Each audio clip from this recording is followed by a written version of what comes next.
A quorum is present. Before we begin our meeting, I want to remind everyone the committee expects proper decorum at all times. All dialogue goes through the chair. Signs are not allowed in the committee room. There will be no outburst or clapping. There is no standing or sitting in the walkways and aisles. If accommodation is needed, communicate with the sergeant staff. There will be a consequence if there is a disruption. Thank you to the sergeant at arms staff who are present for helping maintain decorum in the committee room. Representative Moeller, have you had a chance to review the minutes of the February 12, 2025 meeting? I have, Mr. Chair, so moved.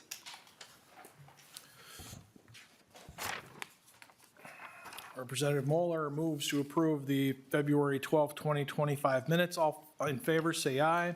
Aye. All those opposed, nay. The motion carries and the minutes of the February 12, 2025 meeting are approved. First bill on the agenda today is House File 341. Chair Heintzeman, I believe this is your bill. Please come to testifier's table with your testifier. Chair Heintzeman, since you are not a member of the committee, I will move your bill before the committee and recommend that it is re-referred to the Committee on Transportation, Finance, and Policy. Please begin your testimony. Thank you, Mr. Chair and members. House File 341 is before you, and I'm just going to run through a few details and history as I have been working on this bill for almost the last 10 years. My testifier today is Sue Vanek. She is here and will be sharing the story that brought me and my office into this issue.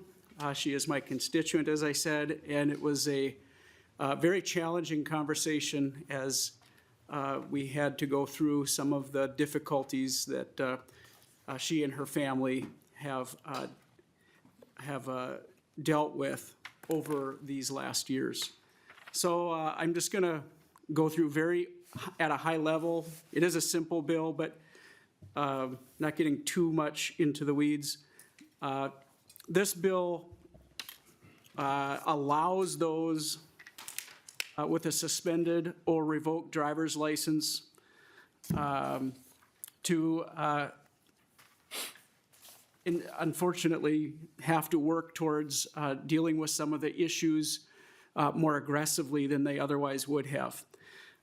Current law in Minnesota is a misdemeanor for those that continue to operate a motor vehicle while suspended or after having a license revoked.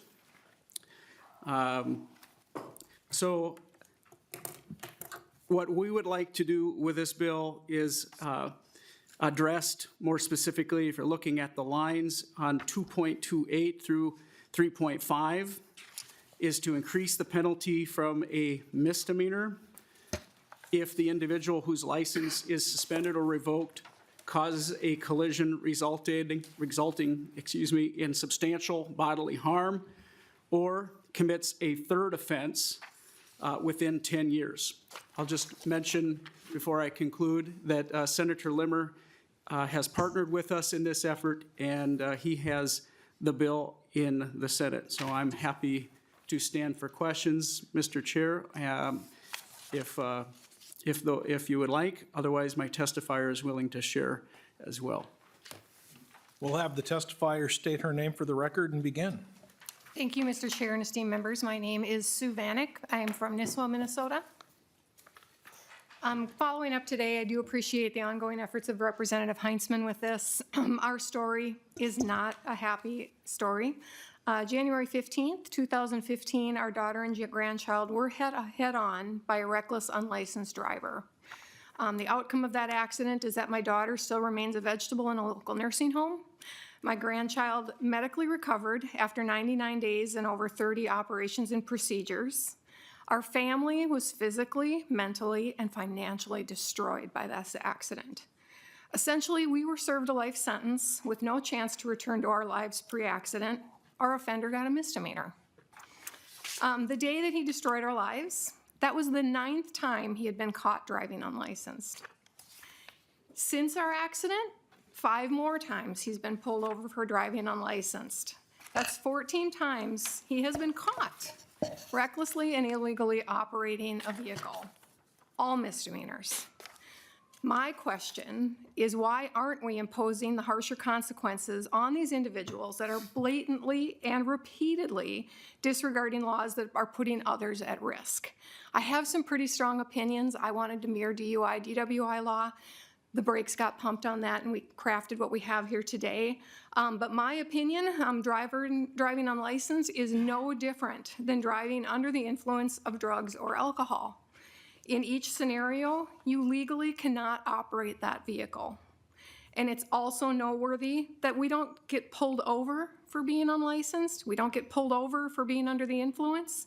Those things are discovered when they are caught speeding, swerving, going through red lights, or in our case, caused an accident. All of these reckless acts that can hurt or kill themselves or anyone else on the road. So why is driving unlicensed treated as a lesser offense than that DUI, DWI? The illegal act is the same. The tragic outcome can be the same.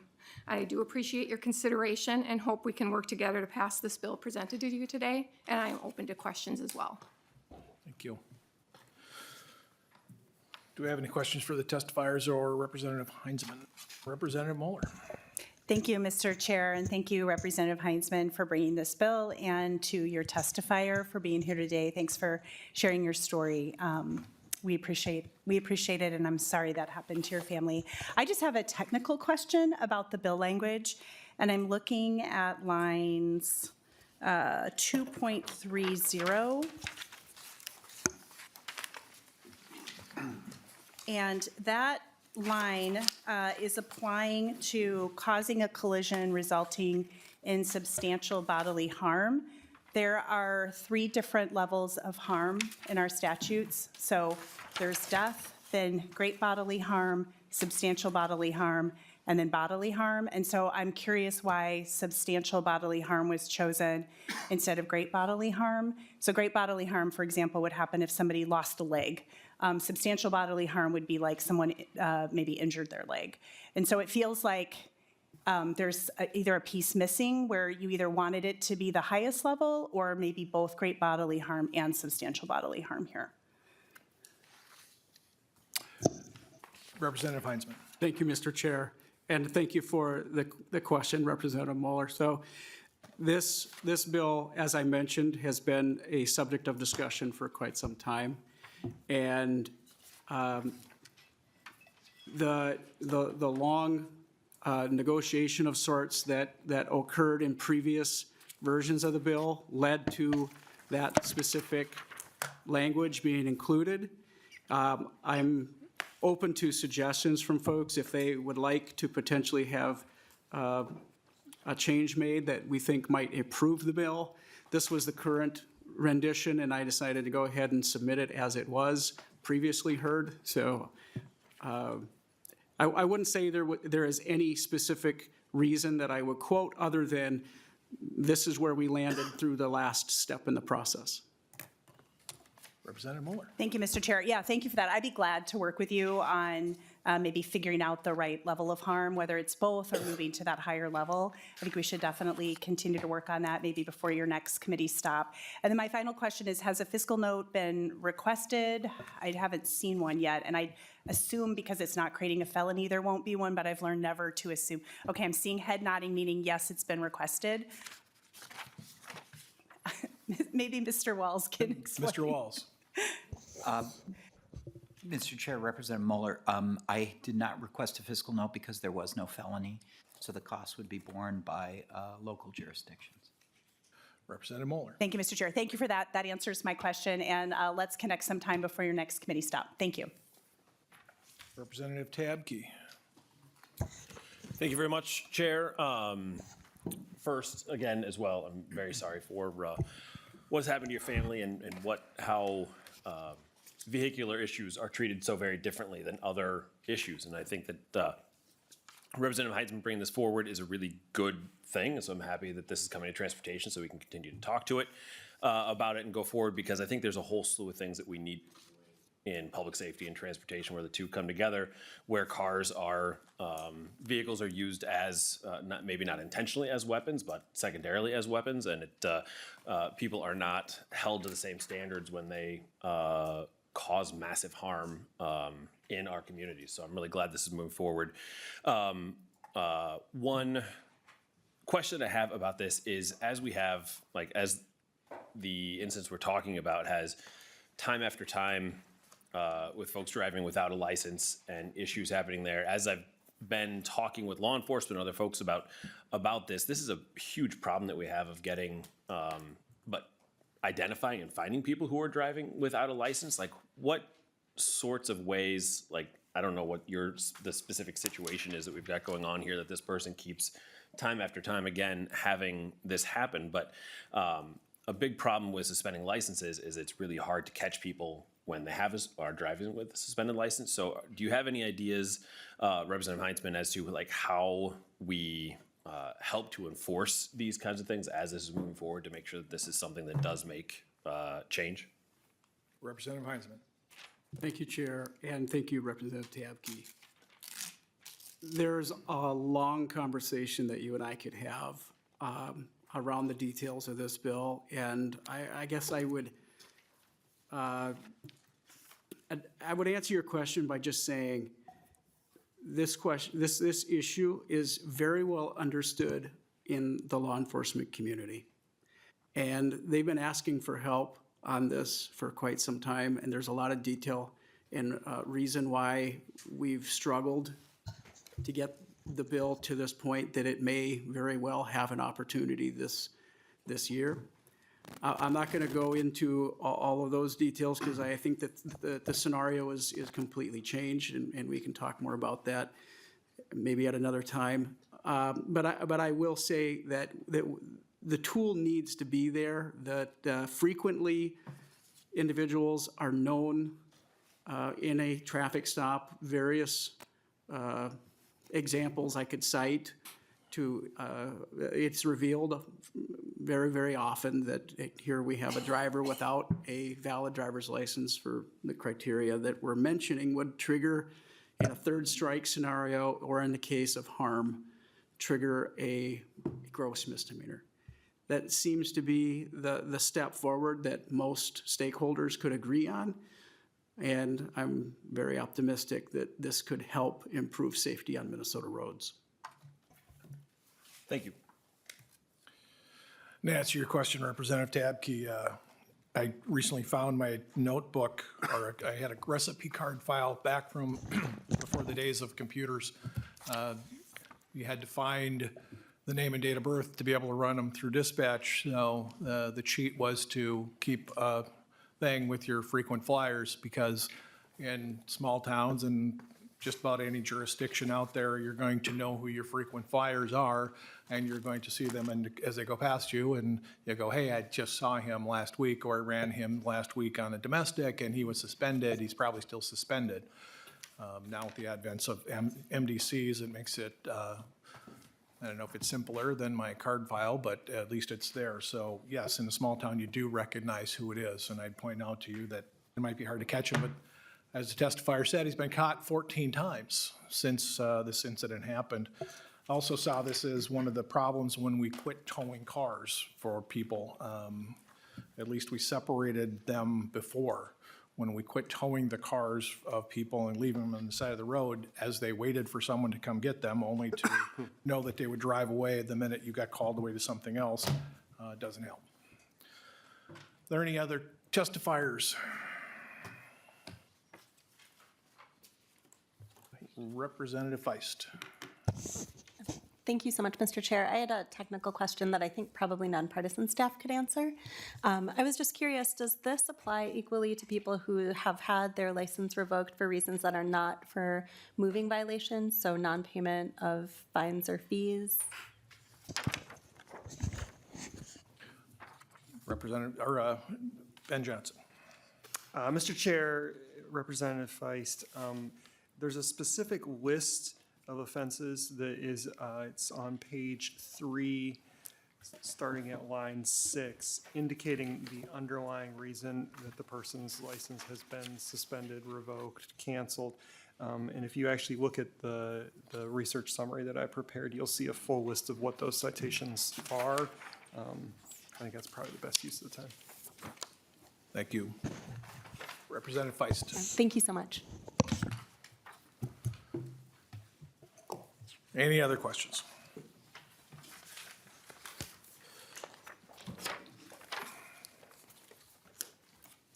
Closing remarks, Chair Heintzeman. Thank you, Mr. Chair and members. I will just say, as Sue and I have been working on this issue over the years, we've often lamented that Minnesota's penalty for driving without a valid driver's license, suspended or revoked, compared to so many other examples, is just inexplicable. And some of those would include if you were to be out and about during deer season and happen to decide to break the law and grab a spotlight and be shining it out into a field to try to locate an animal, that's a gross misdemeanor. And I can cite literally dozens of other examples. Harassing a gray wolf, a gross misdemeanor. But listening to Sue's testimony today, I hope it's very clear that this is obviously a serious problem that needs to be addressed, and a penalty enhancement is important in a way that we probably can't really fully discuss and understand today. It's inexplicable, as I said. So thank you, Mr. Chair, for the opportunity to bring this bill forward. Thank you. And thank you, testifier, for making the trip down.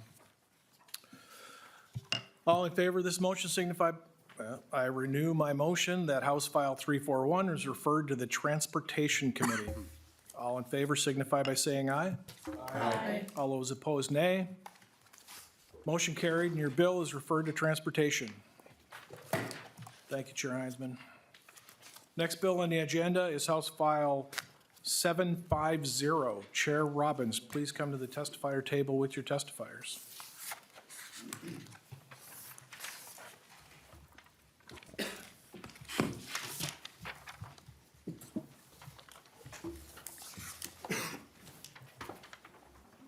Chair Robbins, since you are not a member of the committee, I will move your bill before the committee and recommend that it is referred to the Committee on Transportation, Finance, and Policy.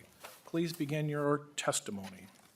Thank you, Mr. Chair and members. I'm very grateful that you are hearing my bill today. This bill was brought to me from some constituents who have suffered a big tragedy in their family as well. And through their testimony, which we'll hear in a minute, they identified a gap in the law that they brought to me, which I'm happy to have worked on last session, but we missed the deadline, and so we tried to do it as a floor amendment, and so we're here now trying to get it through the regular order. So basically, under current law, if a person is speeding, it doesn't constitute criminal or vehicular homicide or criminal vehicular operation unless drugs or alcohol or an intoxicating substance is involved. And as you all know, there's record amounts of high rates of speed causing accidents in our communities. And there's just this gap where if the only cause is speed, not speed plus alcohol or drugs, it doesn't rise to the level that would require automatic suspension of driver's license. So with the help of nonpartisan staff, we worked to draft this bill so that going forward, it would require that just if speed is the only cause of a death or criminal vehicular operation, it would require the commissioner to suspend the license. And then if the charges are, if there's a conviction, it would require the revocation. So it may seem like a simple fix to a small part of statute, but what it means to families is enormous. So I'd like to now turn it over to my testifiers. Thank you. And before your testifiers begin, there is article in the packet. It's a printout from Alpha News that Liz Collins did last year that is highly informative about the situation and the effects that it had. Could you have your testifiers state their name and begin their testimony? My name is Mark Rowe. Back in, it was May of '22, my mother-in-law was over at our house having lunch with my daughter, with her grandson and great-grandchildren. Beautiful sunny day, decided to leave. Her husband was in memory care, was heading over to see him. It was about 3 o'clock in the afternoon. And the person that hit her was driving in a 45-mile-an-hour zone going 95 miles an hour 4 seconds before he hit her and killed her on the spot. This individual has also had 7 speeding tickets. And when I say speeding tickets, it's excessive speeding. It's going like 88 and a 55, 95 and a 55, 60 and a 45. In addition to that, he'd had his license or was pulled over for suspended, revocated, or no insurance 7 additional times in the previous 3 years prior to that. I just think this is a huge issue with people out on the road driving with no license, suspended license, speeding. Driving a car is a privilege. It's not guaranteed by the state of Minnesota. And when people are driving 95 and a 45 on a sunny day, and they hit somebody, I think right on the spot, first of all, their car should be towed, or whatever's left of it, and they should be taken to jail immediately. This gentleman was let go, and I think he went home later that night. It's just really frustrating. And on top of that, just to add insult onto injury, this gentleman lives 6 doors from my daughter. So not only does she have to suffer through not having a gram anymore, she gets to see him just about daily, either out walking his dog or he's back driving his car now because he's got a work permit or something, whatever they want to call it. So he's still driving a vehicle, which he should not be allowed to do that. Thank you. Mr. Whalen, could you state your full name and begin your testimony? I'm Matt Whalen. I'm his son-in-law. My grandma, or our grandma, was killed by an individual doing 95 and a 45. To bring us here today, basically, very frustrating, going through the court hearings, and basically everything points back to the law and the way the law is stated. And just hearing, going through all the motions with going through court and everything like that, working with Heintzeman County attorneys, and them discussing how the law is stated. Basically, the way the law is stated is the individual that was doing 95 miles per hour did not intend to kill somebody that day.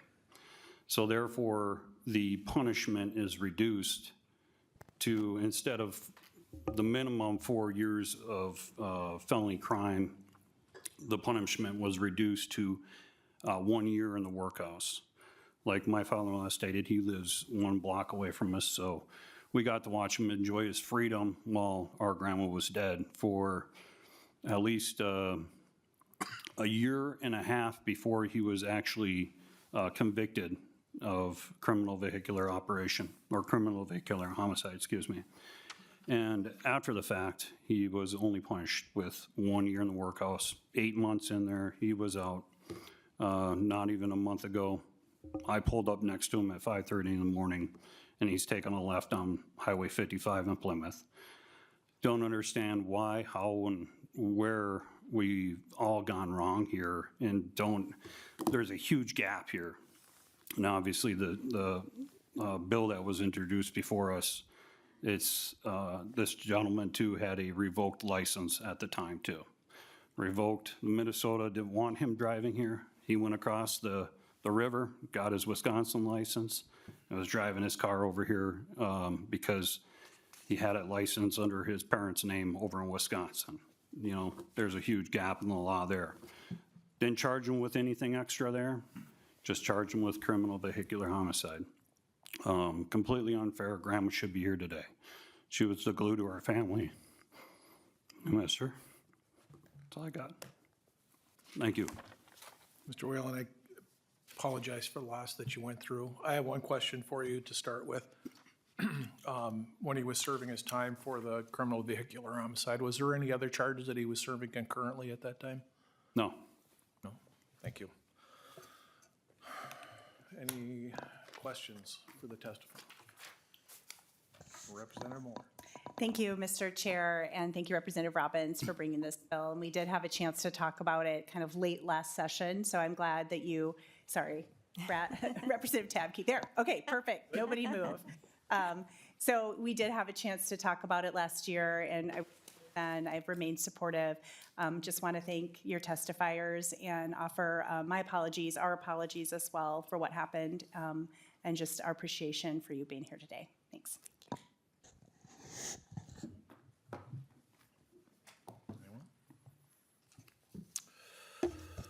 All right, closing remarks, Chair Robbins.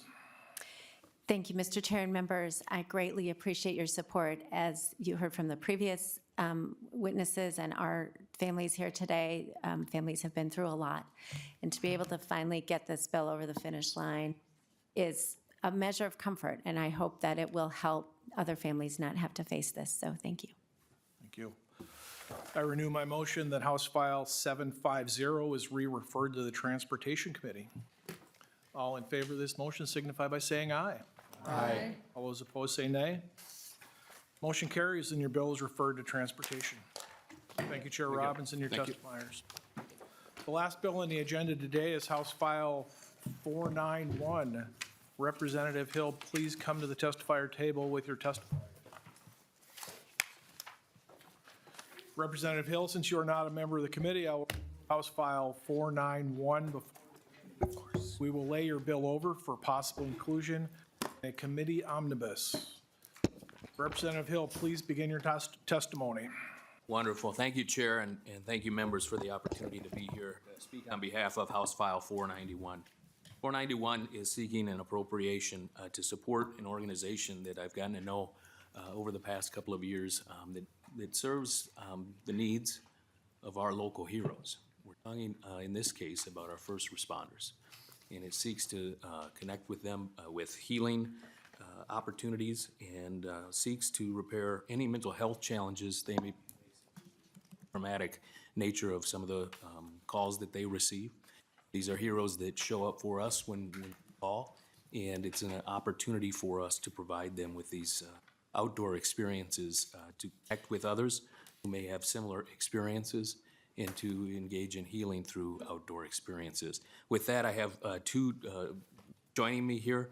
I want to introduce Petrault, who's the president of Hometown Heroes Outdoors, and also Mr. Brian Peters, who serves as the executive director of the Minnesota Police and Peace Officers Association. Thank you, Representative Hill. Which one will be first? Let's start with Mr. Tetrault, please. Mr. Tetrault, state your first name and begin your testimony. Mr. Chair, committee members, thanks. My name is Christopher Tate. I live in Stillwater, Minnesota, and I am the president of Hometown Hero Outdoors. I'm also one of the co-founders. We began the organization in 2017 in Minnesota. Since then, we've expanded in 2017. A little bit about myself, though. I'm a Minnesota Red Bull. I served for 9 years. I deployed to Bosnia, and I also went to Iraq with the 1st PCT in 2005, and I've also been in law enforcement for the past 16 years. So the outdoor experiences is very near and dear to me, but also the mental health of those who have served. So obviously here today, we're talking about our public safety side. So talk about the organization and how we started about HF 491. So the organization was founded based in Minnesota to help with mental health and outdoor recreation, and that stems from anything that's outdoors. Hunting and fishing is our bread and butter. However, we do everything from snowmobiling, kayaking, canoeing, family outdoor adventures, even taking children out with parents for a lost time. So over the course of the organization, we have taken approximately 5,700 people outside. 2,700 of those have been Minnesotans. We expanded our mission to include fire and EMS in 2022. Originally, we started with just military and law enforcement. We saw a gap and a need for expanding to EMS and fire. Approximately 15% of those participants in Minnesota are people who have served in that capacity, being law enforcement, EMS, or fire. These trips are just not recreation. They are therapy and PTSD, help with addressing PTSD, depression, stress reduction, and suicide prevention, which is our #1 goal, is to bring those numbers down. why this matters. Whenever I get a chance to talk about suicide and mental health in these professions, I do. Law enforcement officers are more likely to die by suicide in the line of duty. 45% of firefighters have contemplated suicide. 1 in 3 first responders develops PTSD, and EMS personnel have 39% higher suicide rates than the national average. Stigma prevents many first responders from seeking mental health support. They need alternative peer-supported, confidential paths of healing. That's where Hometown Hero Outdoors comes into play. The first responders need alternative, community-driven solutions. Research has shown that the outdoor activities do help with mental health in a significant way. Another statistic I'd like to talk about, despite the majority of this group experiencing adversity, only 23% were reported to be seeking any kind of help. Approximately 17% of officers sought assistance for PTSD, and 7% sought any form of mental health treatment. There was a Sierra Club study that was conducted that shows that there are huge improvements to psychological well-being for things like camping, hiking, snowboarding, or any other outdoor recreational activities for people that serve in these professions. Nature-based therapy does reduce PTSD symptoms and improve stress management. HHO provides this to them. Before our adventures that we offer to them for free, no cost, we do a pre and post-trip survey for these individuals to at least track how our experiences are and what we can do as an organization to improve how we operate, but also find out their mental health and how things might have improved for them. Some of the impact that we have found, which I've provided those reports to the committee, was 74.1% of participants report excellent mental health after one of our adventures, which is a 38.8% increase. 77.7% experience significant stress reduction, and 94.4% say they will continue in outdoor activities, which is huge. We're trying to get individuals off the couch, have a new vehicle to get out and be able to reduce their stress. Even one individual had made the comment that I hadn't left my house in months. After my HHO trip, I finally feel like I had a purpose again. Additionally, we just don't stop there. We build a lot of bonds with these people in the outdoors, and they confide in us when they're having dark or stressful times. So we began to implement something because people were calling us during those dark moments when they're in a crisis. We began to employ a training that is 2 days called ASSIST, which is Applied Suicide Intervention Skills Training. This gives us additional tools in our belt to be able to engage with individuals who do call us and tell us they need help, and it has been used. Unfortunately, more than it needed to, but I'm glad it's being used because it's something that's there for us. We are not mental health professionals by any means. Therefore, we're trying to get them off that ledge, get them on a safe plan, and get them the care that they need. Why funding is needed for HHO? HHO operates with over 90% of our funds going directly to programs. Excuse me. At approximately $100 per person per day, our funding is stretched as far as we can go. And our volunteers, who are 100% volunteer, no one gets paid, is very diligent with how we spend our money and how we invest that time. So with the appropriation that we're requesting, that's also with the committee, 50% is going to go directly into outdoor adventures. That's where we want to allocate that because that's our bread and butter. Additional 30% is going to go into additional mental health training for our volunteers to include the ASSIST program, finding new programs, engage and train the trainer so we can begin to do some more in-house training for our volunteers, and also leverage some mental health support beyond our capabilities. For instance, there's an organization called the Baja on the Backside out of Canterbury Park who engages in equine therapy for retired thoroughbred racehorses, and we're looking to continue a partnership with them where we can send individuals to, her name is Sally, and her team to uplift our individuals. Another individual that we work with, her name is Brittany Misquick. Brittany owns Wellness That Fits. She is a doctor, and her doctorate's in suicide. She's a suicidologist, so she specializes in trying to keep people here with us. 10% is going to go to additional growth and outreach, trying to find more first responders to engage in our mission. We want to be able to help as many individuals as we can. The last 10% is going to go towards helping with operational costs. 90% of what we have goes directly back into the mission of the outdoors. And that's going to go towards helping stuff like our accounting team that we have 5 accountants that we employ. Additionally, with our website costs, our website's incredibly robust, so there's some heavy things that happen there. And additionally, we want to potentially enhance those capabilities where people can have resources on an application on their device where we can communicate with them in a more direct manner and have those resources available to them. I will say lastly, and we'll get moving on here, I apologize, I'm a little long-winded. First responders and their well-being is our priority. We want to ensure that they're here.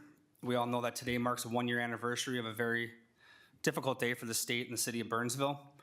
We began to work with the Minnesota Police and Peace Officers Association and the other mental health professionals that we are partnering with to have a response plan as a third-party organization that is removed from what is provided in-house in these agencies to be able to respond to when these critical incidents do occur.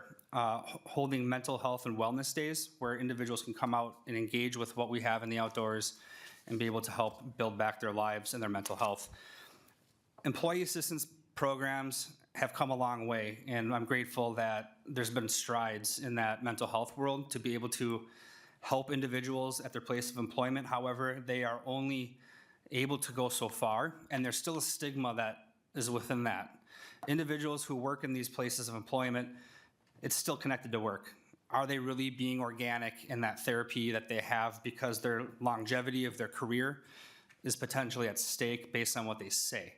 We provide that opportunity for us to be disconnected and be able to engage with them in the outdoors and then be able to help provide third-party ways to finance and support them in mental health that's outside their place of employment.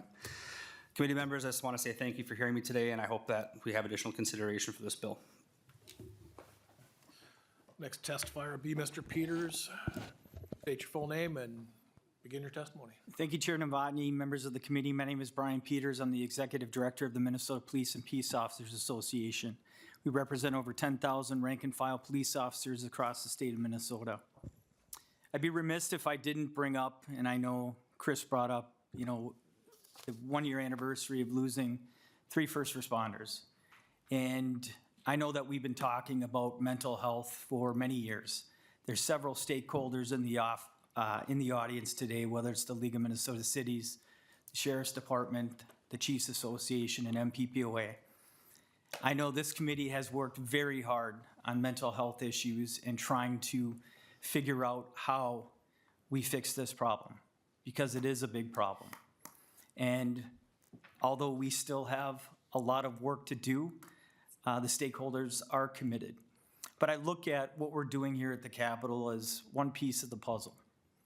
And what I see from my members is sometimes when they reach out for help, they're ostracized from the department.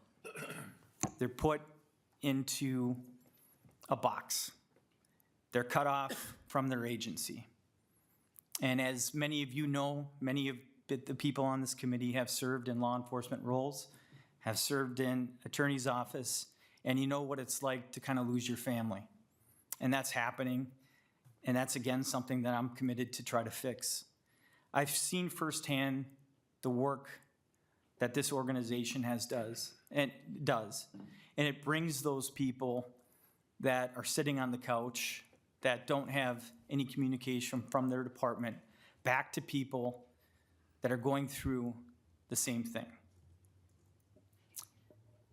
Members of the Burnsville Police Department, I know firsthand, has received the gift that Hometown Heroes Outdoors provides and has rejuvenated a lot of people that many would seem as lost.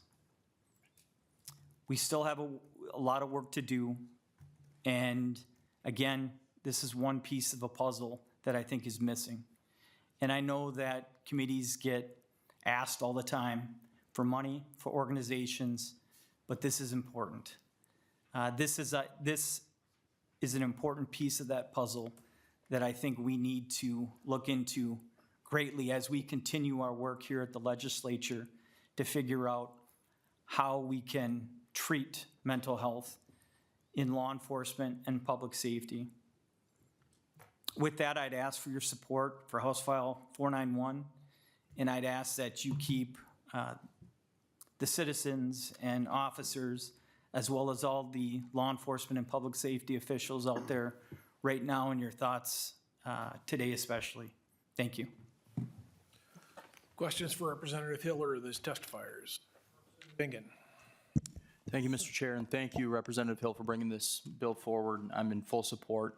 I actually remember when I met Chris, and it was at the Apostle Supper Club right up the street. for the family benefit for fallen officer Jamal Mitchell.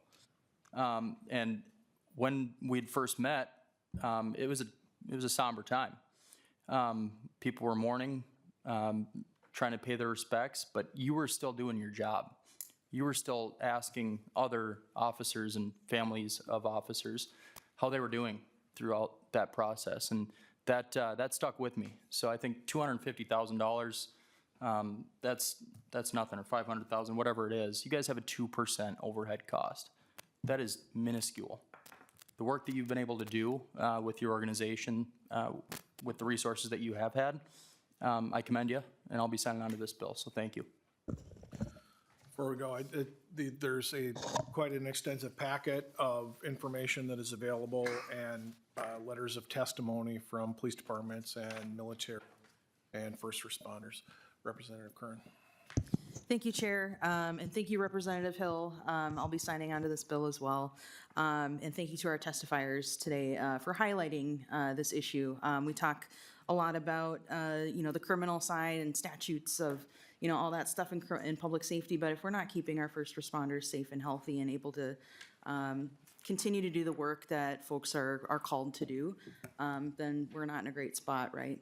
So I'm a strong supporter of making sure that folks who are serving our community are getting their needs met. As somebody who left law enforcement because of PTSD myself, I think you're going to find that any bill that aims to make life better for folks going through that, you'll have my support, and I thank you for that, bringing this to us today. Representative Mueller. Thank you, Mr. Chair, and thank you, Representative Hill, for bringing this bill, and Mr. Tatrell, did I pronounce that correctly? It's good. Yeah, Okay, all right. Thanks for the important work you do, also for your service to this country and as law enforcement as well. Really appreciate that. I had just a couple of more technical questions maybe, or just a comment, I guess. I understand that there's a separate bill that's going to the Veterans Committee as well, and I'm seeing some head nods, and it sounds like from your materials, maybe 80% or so of the folks you serve are veterans, so maybe that's just something we can consider when we're figuring out where to allocate the funding. And then I guess I'm curious, how many of the people you serve, are they all Minnesotans? Are they coming in from other areas as well? Representative, or Mr. Tedrow. Yeah, thank you, Representative.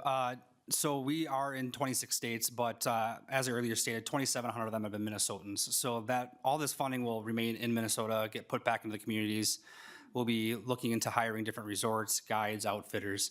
But as we expand the mission and look for additional individuals, but those funds will stay here in Minnesota and only go towards Minnesotans. Representative Mueller. Thank you, Mr. Chair. Well, that's wonderful. Glad to hear that. And then the other thing, Representative Hill and I had a conversation about this, and typically I don't like to do direct appropriations, not just me, that's been sort of a practice.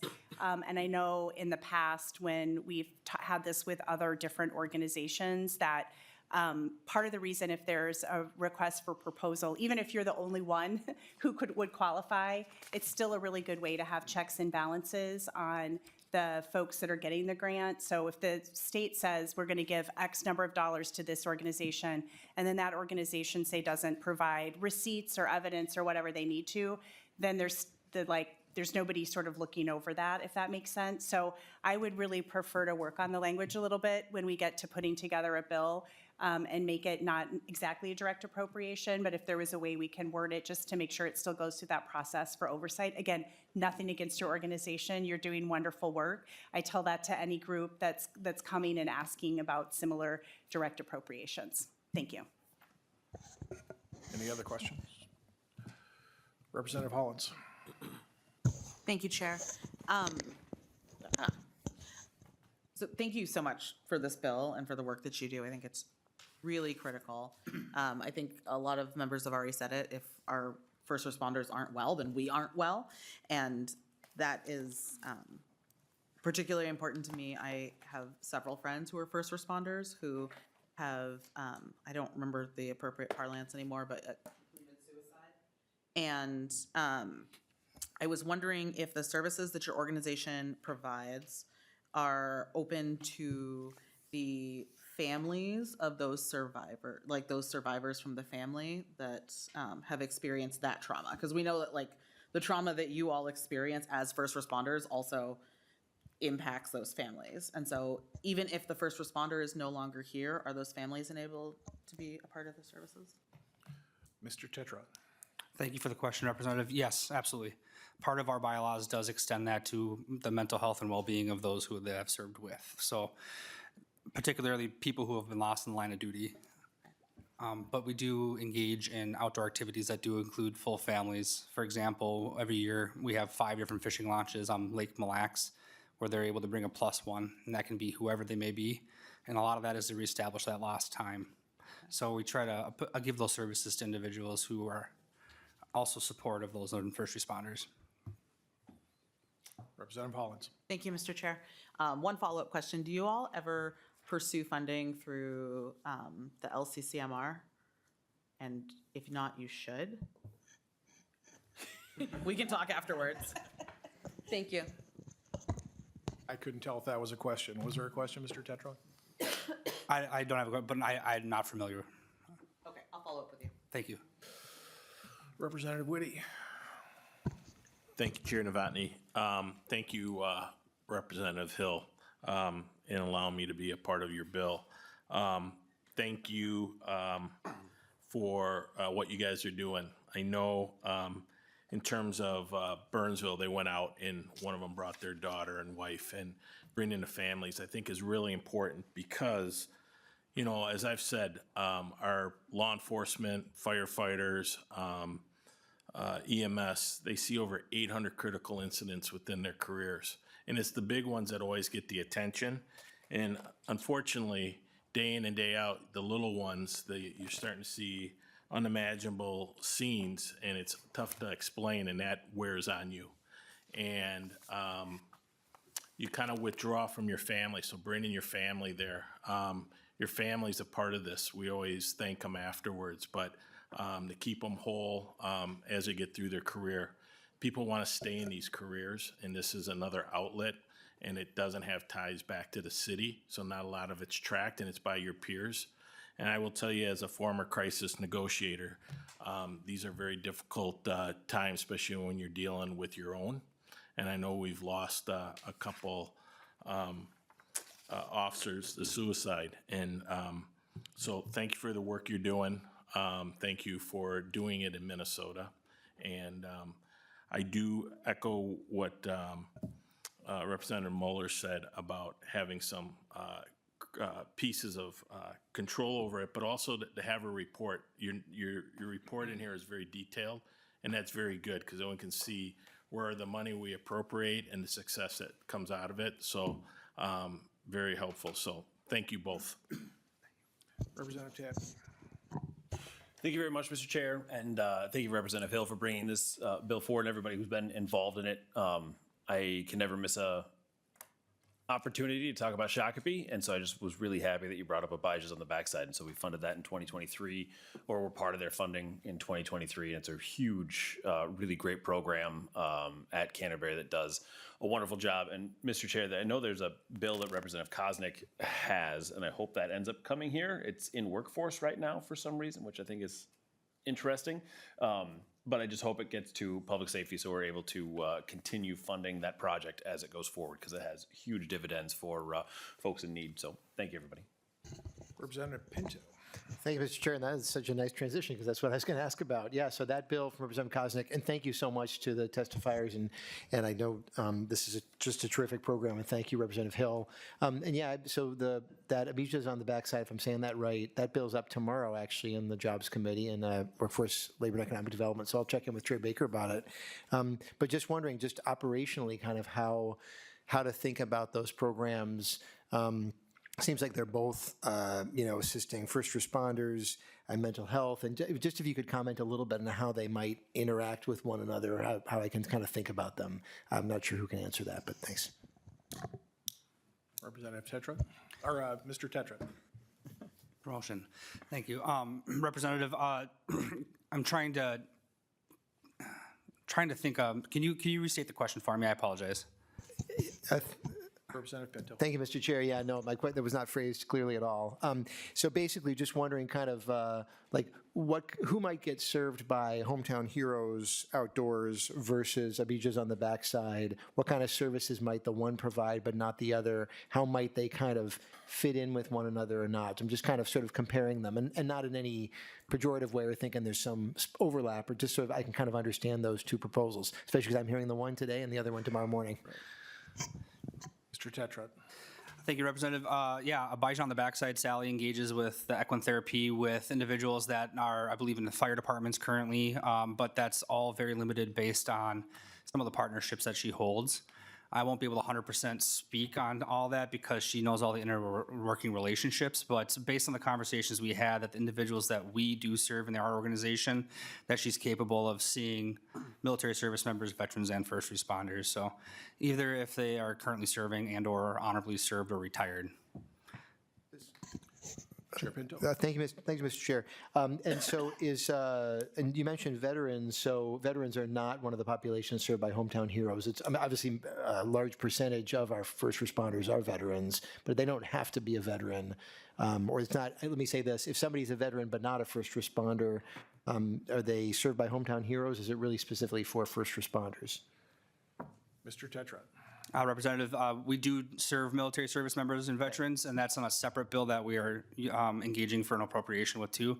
So specifically with today's bill is for the first responder side, but we do serve that entire profession population for military service members, veterans, and first responders, fire, EMS, and law enforcement. Okay, good, thank you. And thank you, Chair.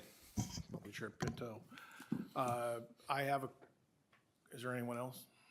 I have a question I'd like to direct. I really appreciated what Representative Hollins said, bringing up the effects that these things have on families. Had the opportunity to meet Officer Rugi's father. And Mr. Peters, you were a lot closer to him. Could you describe what happened with Mr. Rugi? Chair Novotny, members of the committee, I'll take a sidetrack real quick. One of the things that we do at the MPPOA is when there is a in the line of duty death, about six weeks after the incident, we meet with the family. And I have lawyers that represent the family free of charge to do all the federal and state paperwork it takes for those families to get those benefits. It's heart-wrenching.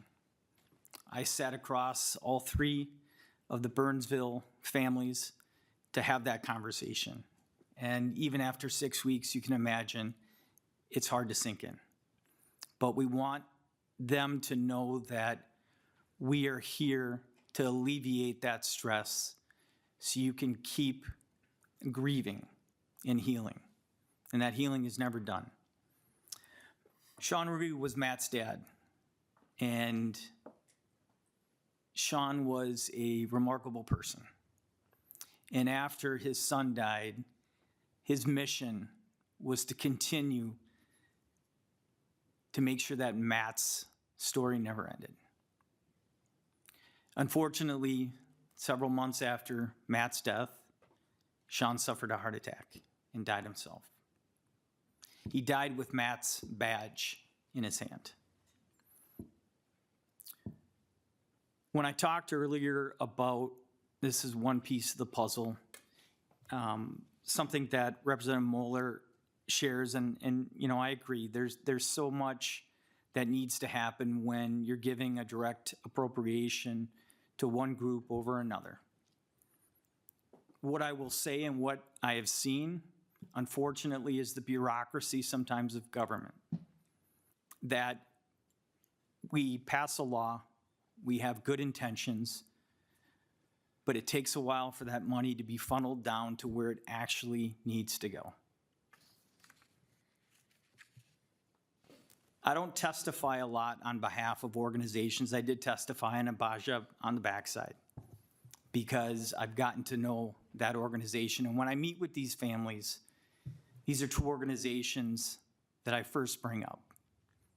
It just doesn't stop there. I follow up with the families throughout the year to see how they're doing, to let them know that there are resources available. However, those important resources, it does take funds. And sometimes those funds, when we allocate it, doesn't reach quick enough or easy enough to getting that work done. So again, Representative Moeller, I understand, the concern of direct payment. Why does this group get special treatment maybe over another group? That's why I'm here today. I don't do this often. I'm willing to put my organization and my own name on record to make sure that we do something, because it hasn't gotten better, unfortunately. These things are still happening.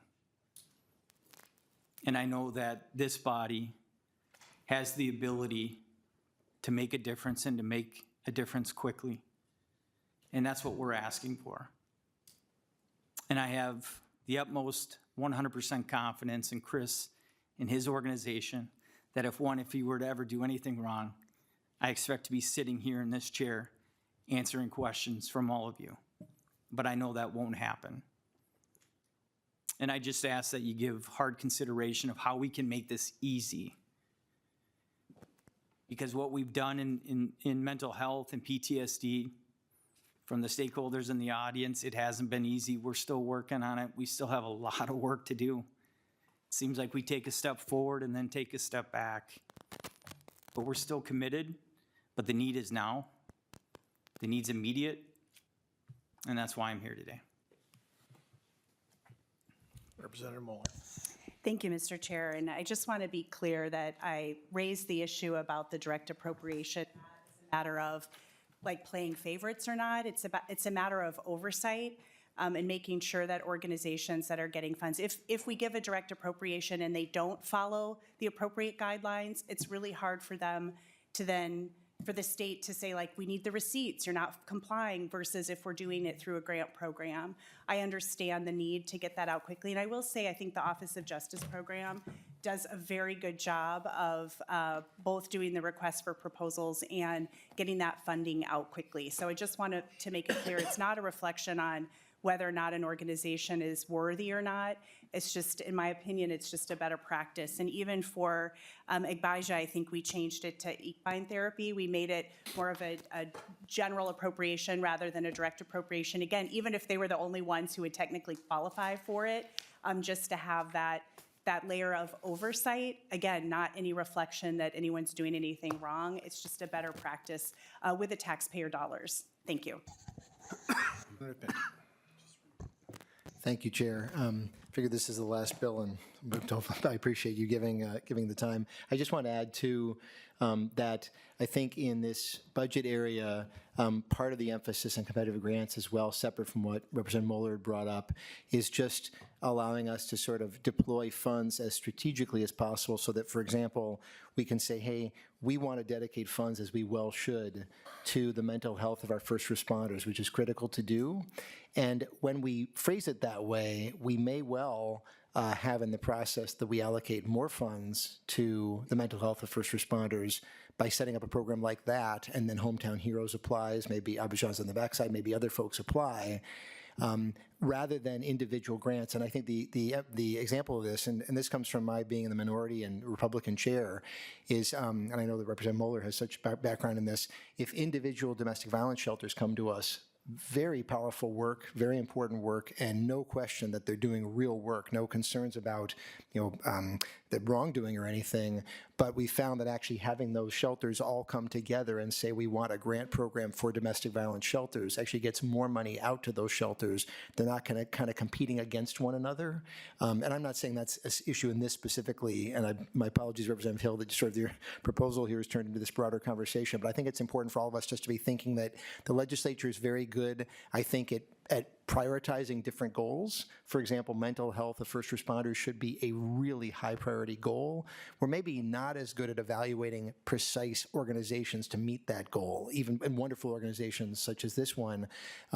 So that's why in the public safety space especially, that has been kind of a practice, is to set goals like domestic violence shelters and first responder mental health, but not so much individual organizations. Just something to consider. So besides the oversight issue, I think that there is that issue as well, because of course we want mental health for first responders all across the state. I know Hometown Heroes will provide a lot of that. There may be other ideas as well, and we really want to emphasize that as much as we can. Thank you, Chair.